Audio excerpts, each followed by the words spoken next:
If I'm Bob Iger, you know what we're doing? Emergency meeting. We're putting Snow White on hold for 2 years, and guess what? Smart. Pay her a couple $1,000,000, go away. We're going to bring another person to play this role. Has proven to be Disney's worst investment ever in the history of Disney investments. I mean, they've gone through various scandals with this girl, but because she has this underlying anger and hatred in her that always has to take it like one step too far, essentially implying that it's wrong and backwards and it's not 1937, whatever. That was like her initial spree, and everyone was like, okay, do you want to be Snow White or do you hate Snow White? Do you want to destroy Snow White?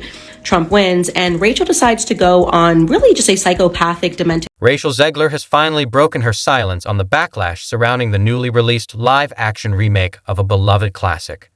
After weeks of heated criticism over her earlier remarks, seen by many as dismissive and out of touch, Zegler now seems to be changing her tune. In a recent statement, she aimed to clear the air and offer a more thoughtful take, signaling a possible shift in how she wants to be perceived amid the controversy. You had Rachel Zegler on the docket, too. I think actresses should be quiet. I understand She's why. Rachel Zegler made it clear she holds deep respect for the studio behind the film and never intended to come off as ungrateful. From the start, her role in the remake drew major attention, given how legendary the original is to Disney fans around the world. She ultimately clarified that her past comments weren't meant to disrespect or diminish the legacy of the animated classic. She hated Snow White, mocked the fact that there was a prince and that she falls in love as opposed to leaning into her own power. We could go on. They postponed the release of this thing, Ben, for a year because their star, Rachel Zegler, was so unlikable. Zegler emphasized her gratitude for the opportunity and expressed real excitement about portraying such an iconic character.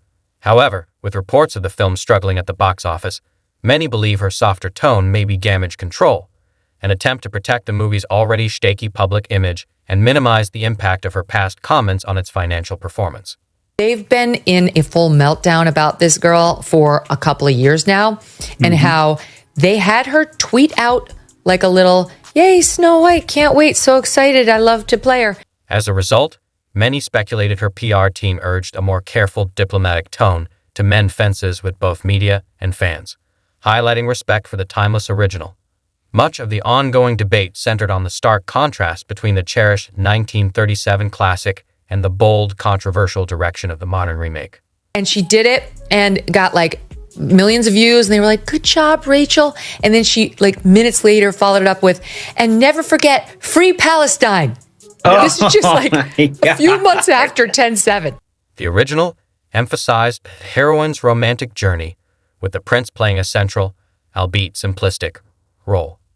In contrast, the modern remake shifted the focus away from love, exploring other aspects of the story. Whether this shift resonated with audiences, especially those who cherished the traditional narrative, became a key topic of discussion after the film's release. Yes, Gal Gadot, whatever. Gadot. I mean, what? Yeah. Wow. She's Jewish, and apparently this actually, all hell broke loose. This tension highlighted a broader challenge in adapting timeless tales for modern audiences without alienating those loyal to the originals. Longtime fans feared the remake might strip the classic of its enduring charm by straying too far from key plot elements. Some critics even suggested Zegler hadn't fully embraced the heart of the story, which they viewed as a cornerstone of Disney's legacy. He's now bragging about the success of Snow White, which is a movie that's going to lose hundreds of millions of dollars, and mainly because of her, and because nobody wanted to support her. A lingering critique was that if Zegler seemed indifferent to the 1937 narrative, she might also lack the passion necessary to deliver a performance that would resonate with fans who cherish the original. Meanwhile, promotional efforts ramped up, with early images of the iconic antagonist, played by Gal Gadot, helping to shape public perception of the film. Yeah, we had more dwarfs than we did viewers in most of these theaters. And as you know, there were no dwarfs other than some CGI weird generated version of them. It's the old, it truly is go woke, go broke. The glimpses of vibrant costumes and set designs and promotional materials sparked mixed reactions from fans. Despite the excitement, the movie's U.S. release on March 21, 2025, had been marked on entertainment calendars as a major event. Originally brought to life as Disney's first full-length animated feature over 80 years ago, the classic shaped the studio's identity by blending music, animation, and storytelling. While the remake aimed to honor that legacy, The creators made it clear they weren't simply recreating the original. With Zegler leading as Snow White, Gadot as the antagonist, and new characters like Jonathan, Andrew Burnap, and Crumpy, Martin Kleba, the film took a fresh approach. Alienate half of the country when you're putting out a product meant to appeal to all. It's the Michael Jordan Republicans buy sneakers too. The cast aimed to blend familiar characters with fresh perspectives, while the screenplay, crafted by writers known for dynamic narratives, sought to revisit the original film's magic while adding a modern twist. This balance of contemporary sensibilities with a cherished foundation resonated with fans eager to refresh the classic for a new generation. Music remained integral, with Benj Pasek and Justin Paul, renowned for both stage and film successes, working to maintain the enchanting Disney vibe. Early signs suggested a mix of classic melodies alongside new compositions, preserving the timeless allure while offering something novel. Every one of the 18 hours I am in this Snow White dress, I expect to get paid. If it's 18 hours, I want 18 hours of pay. I'm sure she got underpaid as a Disney lead actor. A fresh creative vision for the remake was a challenging yet potentially rewarding approach if executed well. However, even before the film's release, it was clear that this production was not aiming to merely replicate the 1937 classic. Insider reports hinted at significant changes, including adjustments to key plot points. Much of the debate revolved around whether beloved elements of the original would be preserved or reimagined. If she got paid for 17 instead of 18 on her multi-million-dollar salary, which is not calculated by the hour. If Zegler was paid for 17 days instead of 18 on her multi-million-dollar salary, not hourly, one of the biggest changes was the potential revision or removal of the Seven Dwarfs.